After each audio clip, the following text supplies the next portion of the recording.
तो बढ़िया है, मर जाइए जल्दी से। चलने जब अच्छा काम नहीं कीजिएगा धरती पर आगे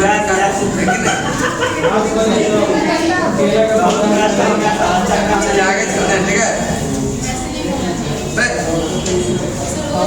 ये सब कुछ हो जाएगा, किसी करने से कुछ नहीं होता। कहने से आता हम सबको बोलते हैं कि कल आपका जॉब लग जाएगा, सबका जॉब हो जाएगा। बस कल है मेरा सब फोटो जॉब है जॉब, लेकिन नहीं सबको एक साल पढ़ाते हैं और सबको जॉब लेने के लिए भेजते हैं। और उसके बाद आप लोग का जॉब 2022 चल रहा है ना, 24 में ज्वाइन कर दिएगा कुछ, ठीक है।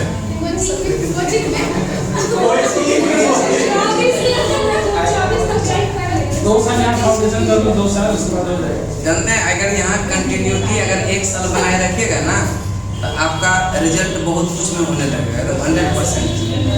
इस चीज़ को आप मानिए अथवा नहीं मानिए, आज मानिए 2 साल के बाद मानना होगा, लेकिन मानना होगा कि 1 साल कंटिन्यू। अब देखिए 1 महीने जो टारगेट बैच स्टार्ट करते हैं उसमें ऐसा कुछ नहीं होता। इसका दे दिया, इसके लिए हिंदी में पढ़ाइएगा क्या? वो क्या कहते हैं सिविल कोड वाला दे दिया एक एग्जाम में। सिविल कोड का क्या करें? सर फ्रॉड है, हिंदी में दे है तो पढ़ाइएगा। अभी नहीं आया, फ्रॉड है सर। कौन फ्रॉड है? सिविल कोड फ्रॉड है। नोटिस बीपीएससी का एग्जाम होगा, लगता नहीं होगा।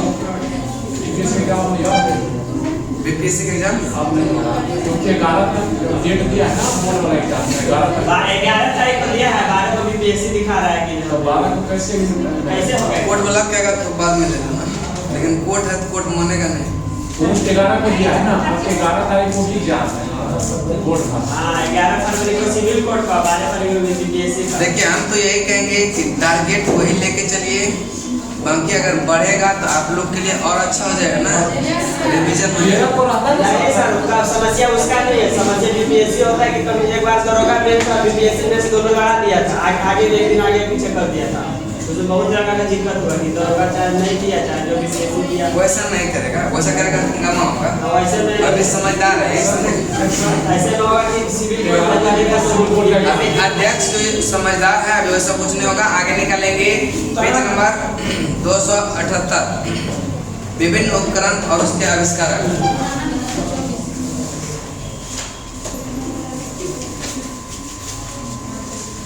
बताइए वो बेचारा भविष्य देखते हैं, उसको तो अपना भविष्य पहले पता होगा कि मेरा क्या होने वाला है, समझ ना। बताइए अपने बारे में कुछ। आपका कब नौकरी होगा, कब क्या होगा? उसका नौकरी वो समझ लिया कि यहीं से होगा, शादी ब्याह कब होगा? इसीलिए से वो जो है आया वही है। शादी ब्याह कब होगा ये सब बता देते हैं। जी शादी ब्याह कब होगा ये बता देते हैं। हाँ तो झूठे का बोल देते हैं कि कब होगा 2017 में। अब किसी को बोल देगा कि 2019-20 में आपका शादी होगा, जरूरी हो जाएगा 19-20 का रहेगा, 23-24 में है कि नहीं? आप लोग का नहीं होगा, लड़की सब का बहुत का हो जाएगा। बस ना, बहुत को बोल रहे हैं गार्जियन कि इस बार तुम्हारा लास्ट चांस है, बहुत को बोल रहे हैं कि नहीं, और सही में हो जाता है। बहुत लड़की मेरे पास पढ़ते थे, घर गए उधरे रह गए, क्यों? फिर बाद में उसका स्टेटस देख के एक शादी हो गया। चलिए आगे चल रहे हैं, ठीक है। आगे क्या करेंगे, और शुरू में जब शादी लगता है सब लड़की रोती है, फिर बाद में बहुत खुश रहती है, ठीक है। नेक्स्ट है करेंगे डिस्क मोटर। सही बात है, करेंगे डिस्क मोटर जो है जोनोबे ग्रामीण, ठीक है। जोनोबे करेंगे डीसी मोटर का आविष्कारक कौन है? जेनोबे ग्रामीण, जेनोबे। और एसी मोटर का Nikola Tesla, Nikola. AC motor का निकोला टेस्ला, निकोला। इलेक्ट्रोमैग्नेट का क्या है? William Sturgeon, William Sturgeon. Electromagnet का विलियम अस्टर्जन, विलियम। और फिल्म या मुख्य चलचित्र का क्या है? लोले प्रिंस, लोले प्रिंस, लोले प्रिंस, ठीक है, लोले, ठीक तो है लुई प्रिंस, ठीक है लुई ली प्रिंस। नेक्स्ट चलते हैं करें कि फिल्म वाक चलचित्र का यह जे मुसौली व हैंस बागट हैंस फिल्म या संगीत युक्त का लेडी फॉरेस्ट फाउंटेन पेन का यह लेविस वाटरमैन लेविस गैल्वेनोमीटर का एंड्रे मेरी गैल्वेनोमीटर का एंड्रे मेरी एम्पियर नेक्स्ट है गैस लाइटिंग का विलियम मर्डॉक गैस लाइटिंग का और ग्लाइडर का जॉर्ज यह केले ग्लाइडर का नेक्स्ट है ग्रामोफोन का थॉमस अल्वा एडिसन नेक्स्ट है गायरो कंपास का सर अल्पर एस्पेरी चलिए एक बार रिपीट करते हैं, ठीक है एक बार रिपीट बताएंगे। यह देसी मोटर का जेनोबे देसी मोटर का एसी मोटर का निकोला और यह करा कि इलेक्ट्रोमैग्नेट का विलियम यह फिल्म लुई ली प्रिंस फिल्म मुक्त चलचित्र का किसने लुई ली प्रिंस फिल्म वाक चलचित्र का जे मुसोली व हैंस बागट फिल्म संगीत युक्त का लेडी फाउंटेन पेन का लेविस वाटरमैन का गैल्वेनोमीटर एंड्रे मेरी गैस लाइटिंग का है विलियम मर्डॉक ग्लाइडर का जॉर्ज केले ग्लाइडर का ग्रामोफोन का थॉमस अल्वा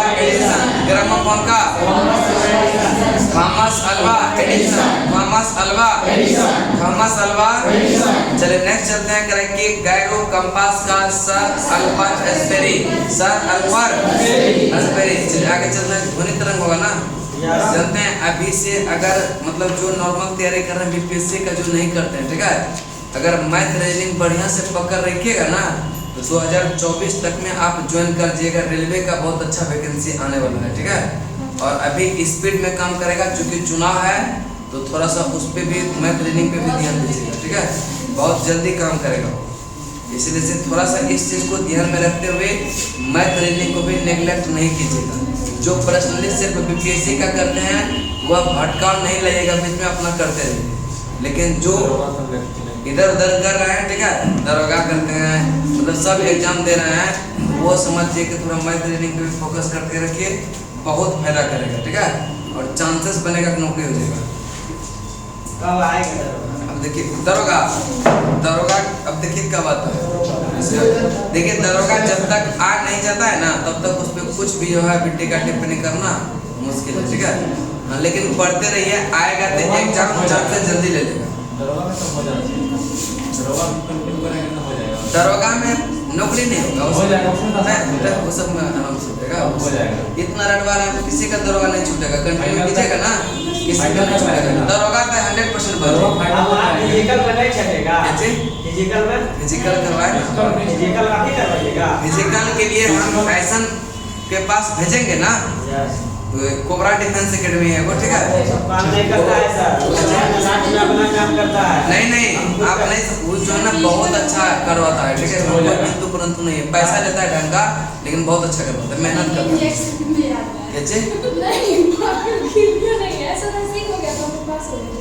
कौन आप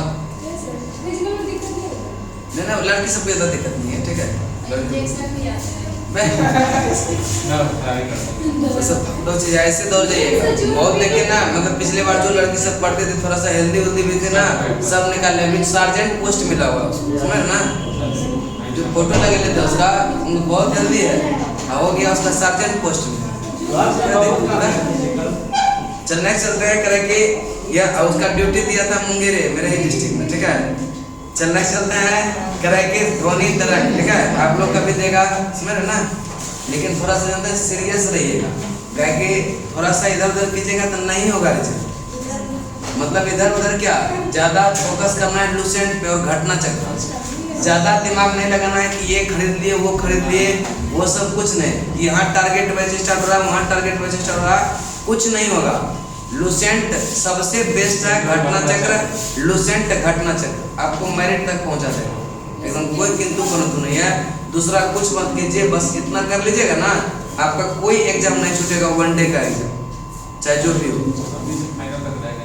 क्या और जानते हैं जब मेंस भी आप लोग का अगर बीपीएससी अच्छा एग्जाम जाता है तो मेंस का भी अगर कीजिएगा ना तो 1-2 घंटा निकाल लीजिएगा यहाँ आने के लिए लूसेंट, 1-2 घंटा कभी भी, समझ रहे ना। चाहे सुबह में समय मिल रहा है सुबह में आ जाइए, उससे क्या होगा ना कि आपका एक कंटिन्यूटी बना हुआ रहेगा पढ़ाई का, बाकी आप हर दिन मेंस करते रहिए, क्या दिक्कत है। लेकिन 2 घंटा निकाल लीजिएगा आने के लिए, उसमें आपका पीटी का भी नहीं छूटेगा। मेंस भर दिन कीजिए, शाम में आके थोड़ा सा क्लास कर लीजिए, क्या दिक्कत है। 2 घंटा कीजिएगा, करंट नहीं करना उसमें, अगर मन किया तो कीजिए, नहीं तो बस सिर्फ लूसेंट करते रहिएगा। उससे बहुत फायदा करेगा कि अगर अगला भी पीटी आएगा ना तो आपको ज्यादा मेहनत करने की जरूरत नहीं पड़ेगा, आराम से निकल जाएगा और मेंस पे ज्यादा फोकस करोगे, ठीक है। फर्स्ट याद रखता है ना ये पॉइंट, तो मेंस में भी काम बहुत काम करता है, बहुत ज्यादा भाई याद रहेगा ना, लिखने में बहुत ज्यादा काम करता है पॉइंट, प्रोफेसर का मानसिकता है ना वो देखता है। चलिए नेक्स्ट चलते हैं, इसीलिए लूसेंट के क्लास मैंने नहीं लगता है बिहार में देखे एग्जाम में, जब तक नौकरी नहीं हो जाता है तब तक आते रहिए, 2 बैच करते रहिए, 400 रुपये महीना देते रहिए, हमको भी मन लगेगा आपको भी मन लगेगा, है कि नहीं। चलिए आगे चलते हैं, कराइए गोली तरंग, ठीक है नहीं लगेगा, पैसा दीजिएगा तो हमको भी मन लगेगा, आपको भी मन लगेगा। क्या चीज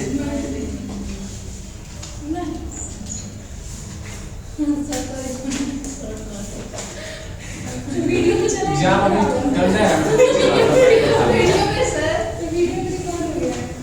उससे क्या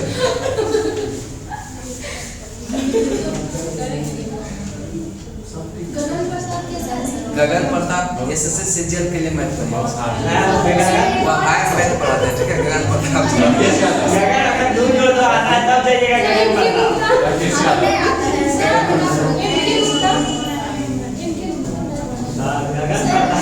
ऑनलाइन पढ़ना चाहते हैं लोग, मेरे से बात कर लीजिएगा व्हाट्सएप टेलीग्राम पे, ठीक है।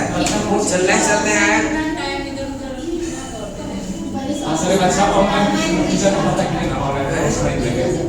मैथ का ऑनलाइन। देखिए एक राहुल देशवाल है, ठीक है, मैथ जो है और रीजनिंग का भी उसमें देता है, ठीक है। कंबाइंड जो है 500-700 में मैथ रीजनिंग मिल जाएगा, ठीक है। नहीं उसका ऐप आता है टॉप तक, ठीक है, उसको पढ़ लीजिएगा। हम भी कभी कभी पढ़ते हैं ना तो उसका देखते हैं, हम भी देखते हैं, सही बता रहे हैं, हम भी देखते हैं, हाई लेवल से बेसिक से बताएगा और टॉप तक, ठीक है। बिपिन यादव को पता नहीं, जिसको अच्छा लगता है, ऐप है और यूट्यूब चैनल भी है, ठीक है। बिपिन यादव से पढ़िए, मैथ मस्ती है, बहुत अच्छा मौज रखता है, तगड़ा, समझे। चलिए आगे चलते हैं, करें आगे सब क्या कीजिएगा, वो सब समय खत्म हो गया सब, क्या चीज का तैयारी तब काहे ना सब दिमाग लगे, वो पढ़ लीजिए, कोर्स है उसका पढ़ लीजिए, क्या नहीं तो ऑफलाइन करना चाहते हैं यहीं आके पढ़ लीजिए, ऑफलाइन अगर टाइम नहीं है तो वो कर लीजिए, क्या सबसे अच्छा बेस्ट टीचर है, एकदम बेसिक से बताएंगे और बेसिक से हाई लेवल टॉप तक, हम भी देखते हैं उसका टॉप तक, TOPTK खोजिएगा तो ढेर आ जाएगा, राहुल देशवाल नाम, ठीक है। मैथ रीजनिंग का कम्बो पैकेज होगा, वही ले लीजिएगा, 500-700 में दे देगा, ठीक है। लाइव भी रहता है, रिकॉर्डेड, जो लीजिएगा वही। यहाँ का नहीं है, वो पंजाब का टीचर, दिल्ली का है, ठीक है, मतलब पंजाबी है वो, ठीक है। और उसमें रीजनिंग है, उसका नाम है क्या, वो देशवाले है, बड़ा अच्छा रीजनिंग करता है। चलिए नेक्स्ट चलते हैं, ध्वनि तरंगे, ठीक है। अब किसी का प्रमोशन नहीं करना है, जो अच्छा है वो हम बताएं, ठीक है। और ऑफलाइन पढ़ना है तो अहमद सर पढ़िए आराम से, क्या ज्यादा आप लोग को नहीं चाहिए, ऑफलाइन पढ़ना है अहमद सर के पास पढ़िए। चलिए नेक्स्ट चलते हैं ध्वनि तरंगे, ठीक है, करें ध्वनि तरंग का आवृत्ति परिसर। अब श्रव्य तरंगे यह 20 हर्ट्ज से नीचे की आवृत्ति वाले ध्वनि तरंग को क्या कहते हैं? अश्रव्य तरंगे। और इसे हमारा कान सुन नहीं सकता और इस प्रकार के तरंग को बहुत बड़े या आकार के जो है स्रोतों से उत्पन्न किया जाता है। कौन सा? अश्रव्य तरंगे, यानी 20,000 हर्ट्ज से नीचे की ध्वनि को क्या कहते हैं? यह अश्रव्य, क्या कहेंगे? अश्रव्य, ठीक है। और श्रव्य तरंगे जो होता है 20 हर्ट्ज से 20,000 हर्ट्ज के बीच के, यह ध्वनि को कहते हैं क्या? यह श्रव्य तरंगे। और श्रव्य तरंगे को कहते हैं इन तरंगों को हमारा कान सुन सकता है, हमारा कान सुन सकता है। और प्रश्रव्य तरंगे यह 20,000 हर्ट्ज से यह ऊपर की जो है आवृत्ति वाली तरंग को प्रश्रव्य तरंग कहा जाता है। मनुष्य के कान इसे नहीं सुन सकता, परंतु कुछ जानवर जैसे कुत्ता, बिल्ली, चमगादड़ आदि इसे सुन सकते हैं। और इस तरंगों को गाल्टन सिटी के द्वारा जो है के द्वारा यह तथा दाब विद्युत या प्रभाव के विधि द्वारा क्वार्ट्ज के क्रिस्टल के कंपन से उत्पन्न करते हैं। और इन तरंगों की यह आवृत्ति बहुत ऊंची होने के कारण इसमें बहुत अधिक ऊर्जा होती है। साथ ही उनका जो है तरंगदैर्घ्य छोटी होने के कारण उन्हें यह एक पतले किरण पुंज के रूप में जो है बहुत दूर तक भेजा जा सकता है। उसके बाद प्रश्रव्य तरंगों का यह उपयोग संकेत भेजने में, किसका? प्रश्रव्य तरंग का संकेत भेजने में, प्रश्रव्य तरंग का समुद्र की गहराई का पता लगाने में, प्रश्रव्य तरंग कीमती कपड़ा या वायुयान तथा घड़ियों के पुर्जों को साफ करने में, किसका? कल कारखाने की चिमनियों से कालिक हटाने में, प्रश्रव्य तरंग दूध के अंदर के हानिकारक जीवाणुओं को नष्ट करने में, प्रश्रव्य तरंग गठिया रोग के उपचार एवं मस्तिष्क के ट्यूमर का पता लगाने में, प्रश्रव्य तरंग और ग्रह के साथ भ्रूण को जो है यह जांच, ठीक है, भ्रूण की यह जांच करने के लिए कौन सा? प्रश्रव्य तरंगे। और गुर्दा में जो है यह बढ़ने वाली पथरी की जांच के लिए भी करते हैं, किसका? यह प्रश्रव्य, ठीक है, जांच करने और उसे तोड़ने में भी प्रयोग करते हैं, किसका? उसके बाद ध्वनि का चाल, ध्वनि का, तो यहाँ से पहले इसको देख लेंगे, उसके बाद आगे चलेंगे। तो पहला देखिए ध्वनि तरंग जो होती है वह अनुदैर्घ्य क्या होती है? ध्वनि तरंग क्या होती है? यह अनुदैर्घ्य क्या होती है? कि अवश्रव्य तरंगे, देखिए अवश्रव्य तरंगे की बात करता है तो 20 हर्ट्ज से, ठीक है, 20 हर्ट्ज से यह कम की ध्वनि को, 20 हर्ट्ज से कम की ध्वनि को क्या कहते हैं? अवश्रव्य, क्या कहेंगे? अवश्रव्य ध्वनि कहेंगे, ठीक है, अवश्रव्य। और 20 हर्ट्ज से, ठीक है, 20 हर्ट्ज से लेकर कहाँ तक? 20,000, ठीक है, 20,000 हर्ट्ज तक के ध्वनि को कहते हैं श्रव्य तरंगे, क्या कहेंगे? श्रव्य, यह तरंगे कहेंगे, श्रव्य ध्वनि कहते हैं, ठीक है। और यह 20,000 हर्ट्ज से, ठीक है, 20,000 हर्ट्ज से यह ज्यादा या फिर ऊपर की ध्वनि को क्या कहते हैं? यह पराश्रव्य, क्या कहेंगे? पराश्रव्य। याद रखिएगा तीनों कि 20 हर्ट्ज से अगर कम है तो उसको क्या कहते हैं? यह अवश्रव्य, क्या कहेंगे? 20 हर्ट्ज से कम की ध्वनि को अवश्रव्य, 20 से 20,000 के बीच के क्या कहेंगे? और 20,000 हर्ट्ज से ज्यादा को क्या कहेंगे? यह पराश्रव्य, क्या कहेंगे? पराश्रव्य। करें कि यह श्रव्य का मतलब सुनने योग्य ध्वनि, ना तो अवश्रव्य को सुन सकते हैं और नहीं यह सुनने वाला कौन सा है? 20 हर्ट्ज से करें कि श्रव्य तरंगे का रेंज जो होता है 20 हर्ट्ज से कितना? और करें कि श्रव्य तरंगे को हमारे कान सुन सकता है, सुन सकता है। पराश्रव्य का रेंज कितना?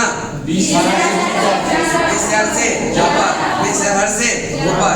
और पराश्रव्य तरंगे मनुष्य के कान नहीं सुन सकते हैं। पराश्रव्य जैसे हो गया कुत्ता या बिल्ली, चमगादड़, ये सब इस ध्वनि को सुन सकता है। उसके बाद उत्पन्न करने वाला स्रोत जो है पराश्रव्य का गाल्टन सिटी के द्वारा, किसके द्वारा? गाल्टन सिटी और दाब विद्युत प्रभाव के विधि द्वारा क्वार्ट्ज के क्रिस्टल के कंपनों से भी उत्पन्न करता है। कौन सा? यह प्रासरभ्य। कौन सा? प्रासरभ्य। कौन सा? और प्रासरभ्य तरंग की आवृत्ति बहुत ऊंची होती है, इसमें बहुत अधिक ऊर्जा भी होती है।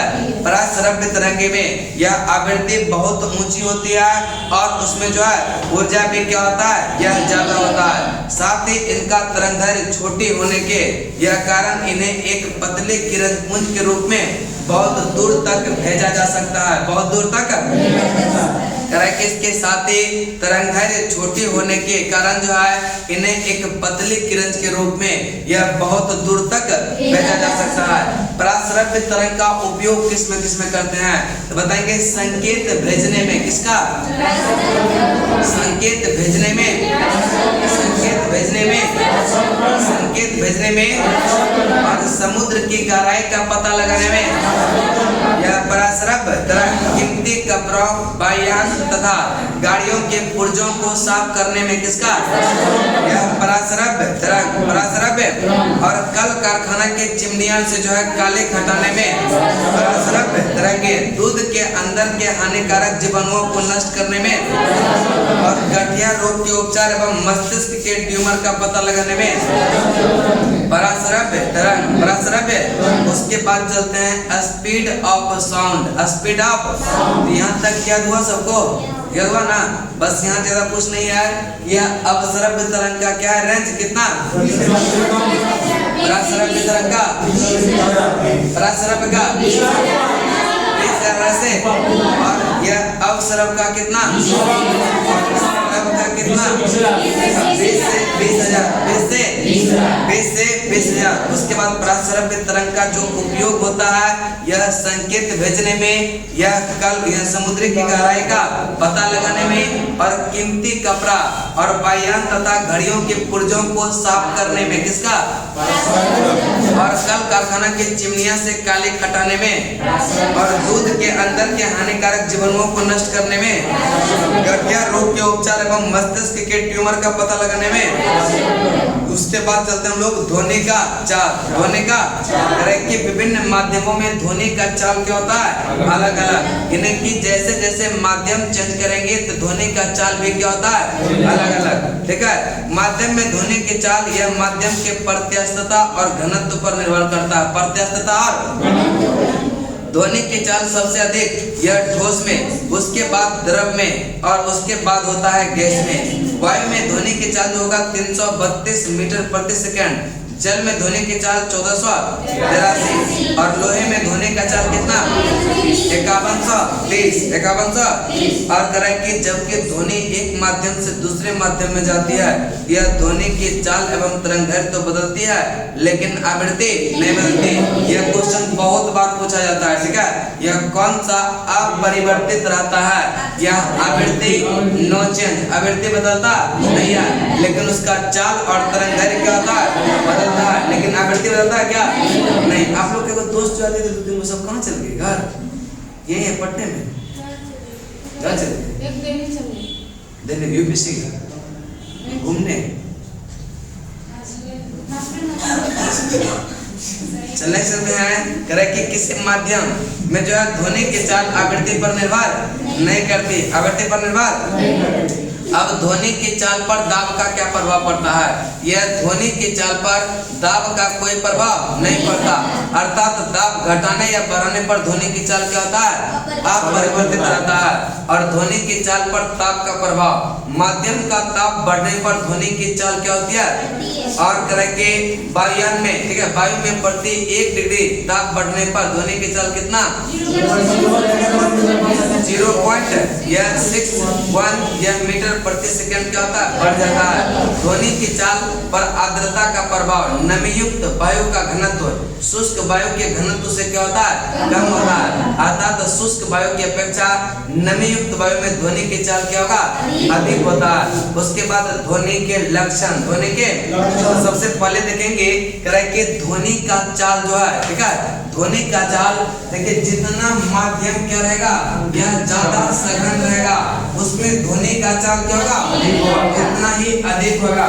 इन्हें की ठोस, द्रव और गैस लिखते हैं। ठोस द्रव और गैस, ठीक है, ठोस, द्रव और गैस। सबसे सघन माध्यम कौन सा?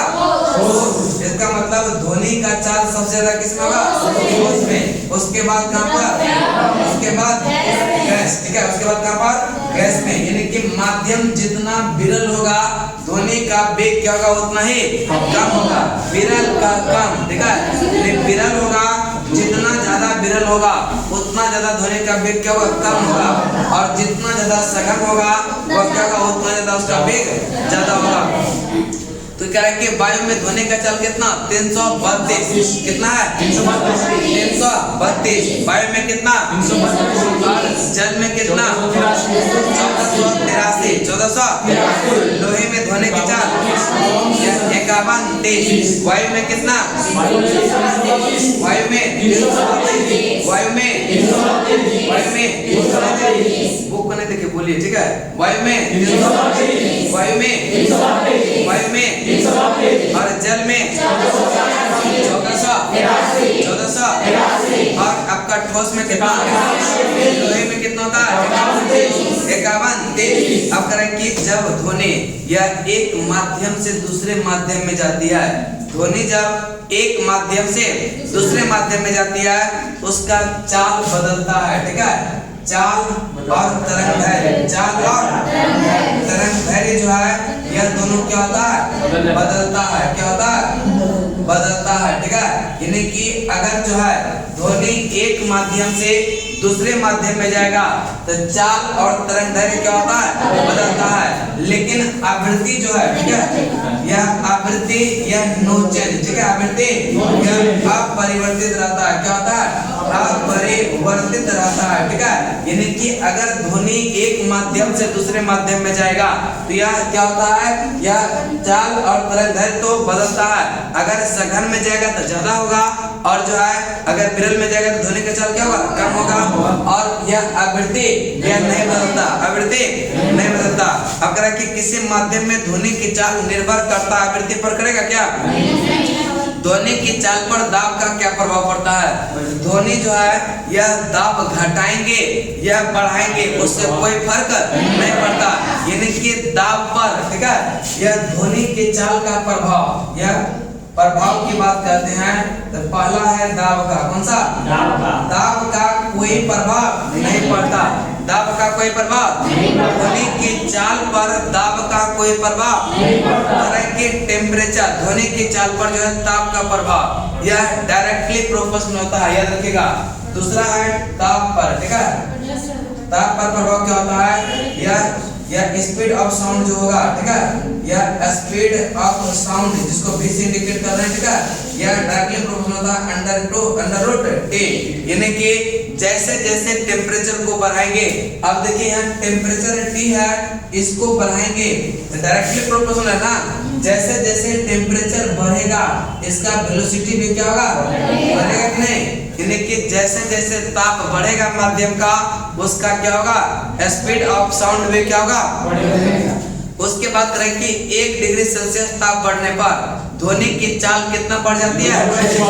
यह 0.61 मीटर प्रति सेकंड। अगर माध्यम का 1 डिग्री सेल्सियस अगर टेम्परेचर बढ़ता है यह चाल कितना बढ़ेगा? मीटर प्रति सेकंड। 0.6 मीटर यह 6 मीटर प्रति सेकंड क्या होता है? बढ़ जाता है, ठीक है। क्या चीज? तीनों माध्यम लागू होता है। क्या चीज का? यही टेम्परेचर का 0.61 वाला मतलब तीनों में लागू होता है। कहीं पे भी अगर 1 डिग्री माध्यम का टेम्परेचर बढ़ेगा ना वह 0.61 जो है वह क्या होगा? बढ़ जाएगा, ठीक है। उतना से अब मैसेज ठोस में जाएगा उसका तो ऑलरेडी ज्यादा होगा, उससे आगे बढ़ेगा उतना, ठीक है। और इससे विरल में जाएगा तो उसका तो ऑलरेडी कम है, उससे ज्यादा बढ़ेगा, ठीक है। चलिए आगे चलते हैं। ध्वनि पर यह आर्द्रता का, ठीक है, ध्वनि की चाल पर आर्द्रता का क्या प्रभाव पड़ता है? ह्यूमिडिटी, ठीक है। यानी कि नमीयुक्त वायु का घनत्व शुष्क वायु के घनत्व से क्या होता है? कम होता है। डेंसिटी कम होता है, ठीक है, डेंसिटी क्या होता है? कम। अतः शुष्क वायु की अपेक्षा नमीयुक्त वायु में जो है यह ध्वनि का चाल क्या होगा? अधिक। यानी कि ह्यूमिडिटी, अगर आर्द्रता ह्यूमिडिटी अगर बढ़ेगा यानी स्पीड ऑफ साउंड भी क्या होगा? बढ़ेगा। आप देखिएगा कभी कभी जब गांव सब में क्या होता है ना, कहीं बाजा बजाएगा ठंडे के दिन में तो तो देखिएगा वह बहुत दूर तक आवाज जाता है। दूसरे कौमे में बज रहा है तो आपके पास आ जाएगा। क्या होगा कि नमी क्या होता है, यह वायु में आर्द्रता रहता है, नमी रहता है, और क्या होता है वह माध्यम को पहले जो शुष्क वायु था उसको ठोस कर दिया ना, नहीं कुछ पानी आ गया, इसका मतलब कुछ तो बढ़ गया, उसका बढ़ा कि नहीं, तो उसके थ्रू जो है माध्यम ठोस हो गया अपेक्षाकृत पहले से। इसीलिए जो होता है रात में देखिएगा यह ठंडे के दिन में आवाज बहुत दूर तक जाता है कि नहीं, यह यही कारण है कि नहीं। ह्यूमिडिटी अगर बढ़ेगा इसका मतलब वेलोसिटी ऑफ साउंड पे क्या होगा, बढ़ेगा। उसके बाद यह ध्वनि के चाल पर कठोरता का क्या प्रभाव पड़ेगा, याद रखिएगा कठोरता, ये सब समझ में आया ना। उसके बाद कठोरता की बात करते हैं, ठीक है। नहीं डेंसिटी दूसरा चीज है ना, तो जल है तो उसका कोई से भी जल ज्यादा है उसका पानी का डेंसिटी वो अलग चीज है, आर्द्रता अलग चीज है, ठीक है, समझ रहे ना। चलिए नेक्स्ट चलते हैं। आर्द्रता मतलब नमी उसमें आता है, माध्यम ठोस बनाता है, और डेंसिटी का मतलब क्या होता है, यह घनत्व वो अलग चीज है ना, द्रव्यमान बटे क्या होता है वॉल्यूम, यह वॉल्यूम, ठीक है, वो अलग चीज है, ठीक है। चलिए नेक्स्ट है कि कठोरता। अब देखिए जैसे जैसे कठोरता बढ़ेगा, ठीक है, अब देखिए हमेशा याद रखिएगा जिसका डेंसिटी जितना ज्यादा होगा उसमें ध्वनि का वेग जो है वह क्या होगा उतना कम होगा, ठीक है। अगर डेंसिटी बढ़ेगा, अब सोचिए ना कि वायु को एक डब्बा में पैक कर लीजिए, ठीक है, उसी वायु को आप पूरा कमरा में फैला दीजिए, ठीक है, तो उसका डेंसिटी क्या हो गया, कम हो गया ना, मतलब जब डेंसिटी तो बढ़ गया, आयतन बढ़ा ना, जब आयतन बढ़ा तो इसका मतलब माध्यम और विरल हो जाएगा, विरल होगा कि नहीं। अब एक गैस सिलेंडर में है, गैस बंद है, ठीक है, उसका वॉल्यूम गैस के ही आयतन कितना होगा ना, उसके बाद जैसे या उसको छोड़ देंगे, देखिए जब गैस वॉल्यूम रहता है किसमें, सिलेंडर में, या बाहर अगर छोड़ेंगे तो उसका क्या होगा, यह ज्यादा सघन होगा, अंदर में होगा कि नहीं। लेकिन जब उसको पूरा फैला देंगे इसका मतलब वह पूरा वातावरण में क्या होगा, फैल जाएगा, और जब फैलेगा इसका मतलब वह और विरल हो जाएगा, होगा कि नहीं। इसका मतलब याद रखिएगा कि डेंसिटी अगर बढ़ेगा या स्पीड ऑफ साउंड क्या होगा, घटेगा, स्पीड ऑफ साउंड क्या होगा, घटेगा, बात समझ रहे हैं कि नहीं। चलिए उसके बाद चलते हैं कठोरता। कठोरता अब बताए थे कि अभी जैसे जैसे कठोरता बढ़ेगा, कठोरता जैसे जैसे बढ़ेगा इसका मतलब वेलोसिटी ऑफ साउंड में क्या होगा, बढ़ेगा, यानी कि जैसे जैसे माध्यम ठोस होता जाएगा इसका क्या होगा, यह वेलोसिटी में क्या होगा, यह बढ़ेगा, उसमें बढ़ेगा कि नहीं। उसके बाद डेंसिटी तो समझिए कि जैसे जैसे डेंसिटी बढ़ेगा इसका मतलब वह और विरल होते जा रहा है, ठीक है, और विरल होते जा रहा है कि नहीं, और विरल होगा तो इसका मतलब क्या हुआ, यानी कि स्पीड ऑफ साउंड क्या होगा, घटेगा, बात समझ रहे कि नहीं। चलिए उसके बाद चलते हैं, डेंसिटी पर कंफ्यूजन नहीं होगा क्या, नहीं। उसके बाद है वायु, यह माध्यम में जो है चाल, ठीक है, देखिएगा बॉक्स में है, ठीक है, इसको याद करवाना बहुत जरूरी है, कहीं क्वेश्चन पूछ लेता है, ठीक है। कौन सा हाँ कुछ शिकायत था किसका, यही कर दिया था किसका क्या था, नहीं वो प्रकाश का वेग वाला शायद, ध्वनि का वेग, प्रकाश का वेग था, कांच वाला ही था, प्रकाश चले आगे चलते हैं। पहले वायु प्रकाश में जाएंगे तो प्रकाश को करवा देंगे, सब आएगा, ठीक है, लूसेंट है, आगे चलिए ना, ठीक है। माध्यम में ध्वनि का चाल, इसको याद करवा के फिर कंफ्यूज करना, ठीक है। कोई अगर कहेंगे कि मेरे नोट से ज्यादा क्वेश्चन आता है वो गलत है, सबसे ज्यादा कहां से था, लूसेंट से, ठीक है, इसका प्रूफ मेरे टेलीग्राम पे है कि नहीं। चलिए अगला,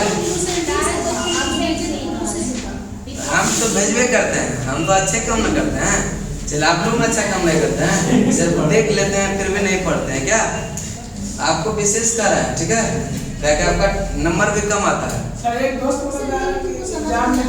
यही तो समझना, तो मेहनत कीजिए, हमको नहीं विश्वास, पढ़ते तो नंबर कैसे नहीं। एक दिन क्या होगा ना, आपके साथ क्या होता होगा कि जिस दिन टेस्ट होगा उस दिन रात में खूब पढ़ेंगे, वैसे थोड़े सिलेक्शन होता है,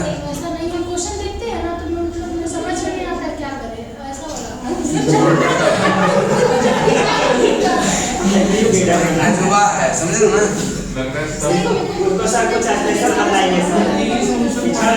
स्पेशल नहीं, इसको ना देखिए, नहीं आप जो है ना जो पढ़ा अब ज्यादा दिमाग नहीं लगाएंगे, ठीक है, जो पढ़ा रहे हैं ना उसी को 5 बार जाके पढ़िए। लगता होगा कि वो कर ले वो कर ले, बस वही में चल जाएगा।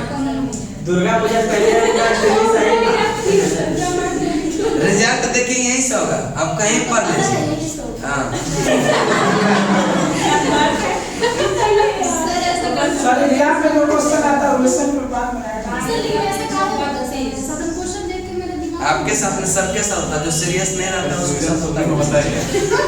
वो भी सर भाई पहले बहुत अच्छा था, दुर्गा पूजा से पहले वो भी बहुत अच्छा, बहुत अच्छी, मतलब आवाज भी निकल रहा था, आवाज निकल रहा था। उसके बाद गैप हर जगह इसके बाद फिर आज तक अभी तक कुछ टेंशन रहता होगा, हो सकता है क्या?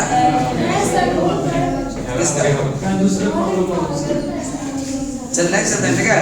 कह रहा है कि वायु, यही ना हो सकता है, टेंशन होगा तो समझ नहीं आएगा। वायु में ध्वनि का वेग कितना? 332 मीटर प्रति सेकंड। हाइड्रोजन में 1269, हाइड्रोजन में कार्बन डाइऑक्साइड 260, कार्बन डाइऑक्साइड आप 405, आप alcohol alcohol alcohol alcohol alcohol चलो बताएंगे वायु में कितना? वायु में हाइड्रोजन 1200 और कार्बन डाइऑक्साइड या 200, आप 100 डिग्री सेल्सियस 400 अल्कोहल 1200, जल में 1400, जल में समुद्री जल 1500, पारा में 1450, पारा में कांच में 5640, कांच में एल्युमिनियम 64, लोहा 51, लोहा चलिए एक बार रिपीट बुक बने देखें हमको, ठीक है। वायु में कितना? वायु में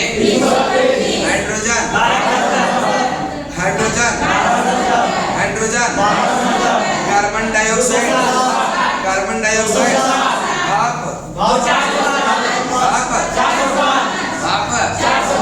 और अल्कोहल या 1213,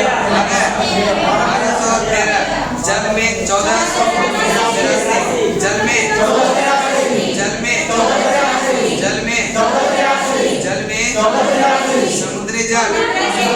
समुद्री जल 1250,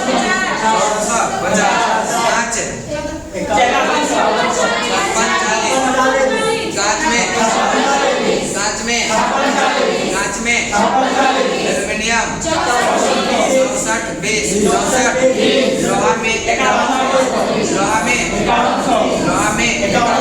लोहा में थोड़ा सा यूज करवा देते हैं, ठीक है। आप लोग को थोड़ा सा हो जाएगा, ठीक है।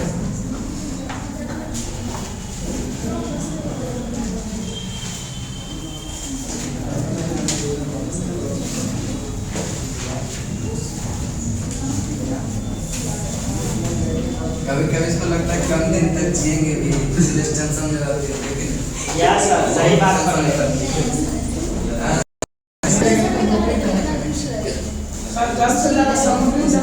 आप लोग किसी दिन बहुत खूबसूरत है, हो गया होगा। जल से ज्यादा समुद्री जल में काहे जाते हैं? नमक रहता है ना, से ज्यादा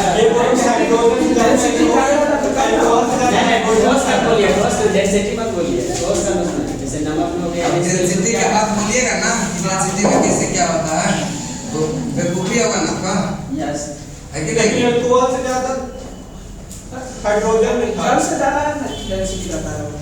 बस मान लीजिए, रख लीजिए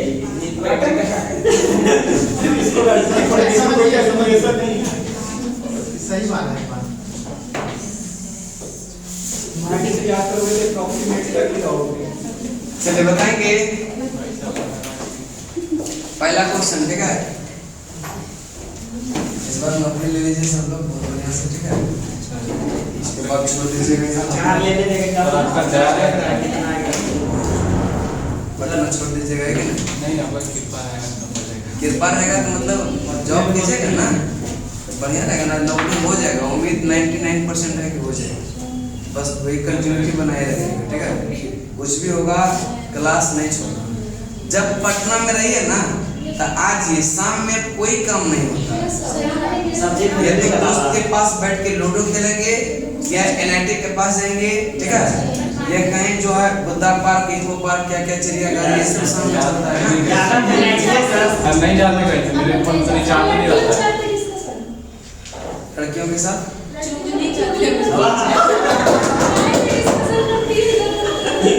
चलिए, पढ़ाई नहीं पता वो लोग आपका भी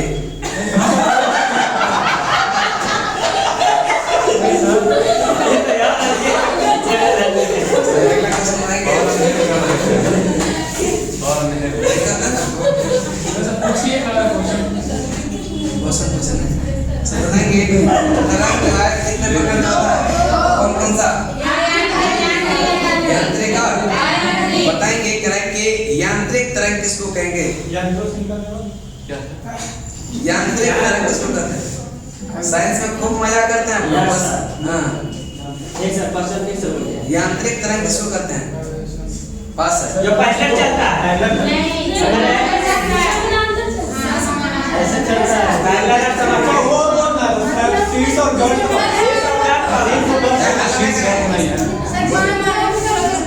चार माध्यम के इसको गमन के लिए किसी न किसी माध्यम की आवश्यकता होती है, उसको कहते हैं यांत्रिक तरंग।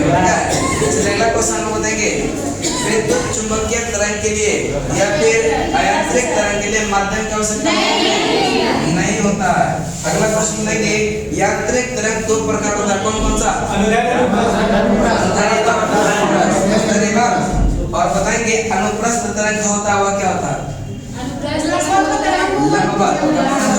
लंबवत। और समांतर वाला को क्या कहेंगे? चलिए अगला क्वेश्चन हम लोग बताएंगे करेंगे या अनुप्रस्थ तरंग जो है वो किसमें होती है? अनुप्रस्थ तरंग दो बताए थे, दो तीन क्या होता है किसमें? अनुप्रस्थ ये साउंड जो होता है अनुप्रस्थ होता है। बोले कि यह जो है अनुप्रस्थ कौन कौन सा माध्यम में यह हो सकता है, चल सकती है? किस कौन सा अनुप्रस्थ अनुप्रस्थ से चलेगा तो इसको माध्यम चाहिए, वो भी निर्वात में नहीं चल सकता। बॉस और बड़ा बॉस देखना सही होता है। अनुदैर्घ्य किसमें? नेक्स्ट सफेद चुंबकीय तरंग बनी होती है किसका? नहीं ये पास है। अगला क्वेश्चन देंगे विद्युत चुंबकीय तरंग परिसर कितना होता है? विद्युत चुंबकीय तरंग का तरंग परिसर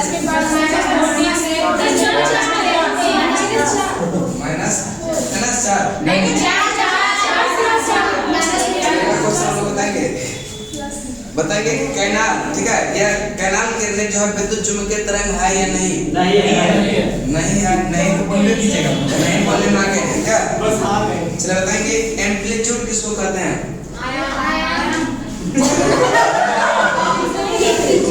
जब कोई वस्तु दोलन करती रहती है तो वो जितना दूर चलेगा कुछ समझेंगे तरंग दैर्घ्य किसको कहेंगे? दो पार्टिकल के बीच का जो डिस्टेंस होता है ना, दो क्रस्ट या दो। अगला क्वेश्चन हम लोग बताएंगे करें कि यह टी बराबर क्या होता है? क्या टी बराबर 2 पाई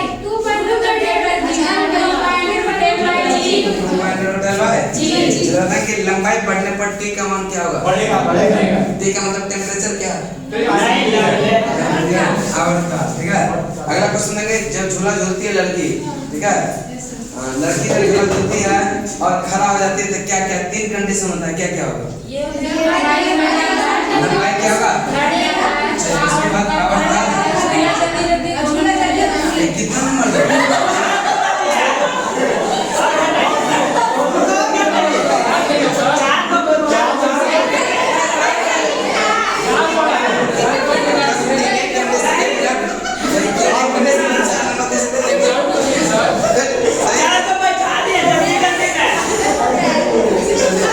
कोई बात नहीं,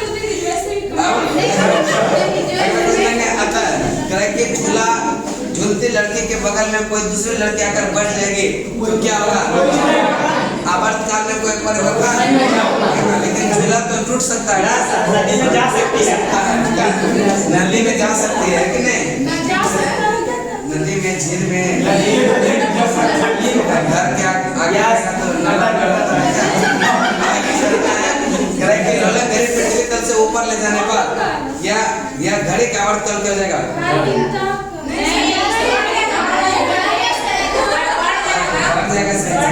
लोला घड़ी के उपग्रह पर ले जाने पर क्या होगा? आवर्तकाल क्या हो जाएगा?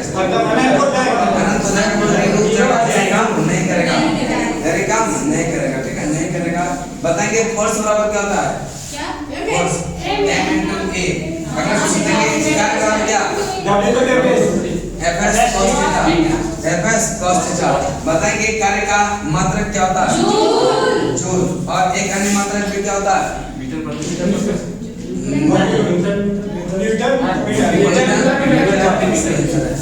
अगला क्वेश्चन हम बताएंगे करे कि प्रथम श्रेणी के उत्तोलक में बीच में क्या होता है?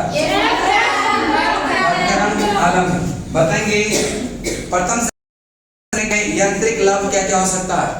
जीरो हो सकता है, नहीं बना होगा एक से सही है। अगला क्वेश्चन हम बताएंगे द्वितीय श्रेणी के उत्तोलक में यांत्रिक लाभ हमेशा एक से। बताएंगे द्वितीय श्रेणी के उत्तोलक में जब बीच में क्या होता है? साइड में बीच में दाब है सबसे ज्यादा बल कोड बीच में क्या होता है?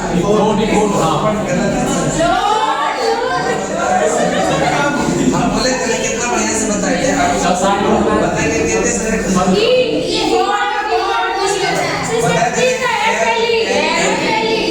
बता देना।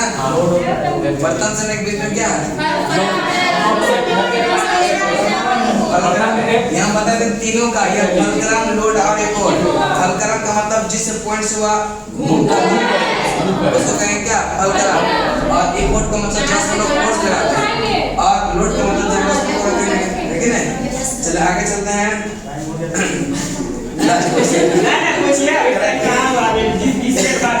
तृतीय श्रेणी के उत्तोलक में यांत्रिक लाभ जो है यह क्या होगा? आप लोग का था बीच में आप लोग बोले थे ना प्रेशर वाला, वही डिस्कशन हो रहा था ना। चलिए अगला क्वेश्चन हम लोग बताएंगे।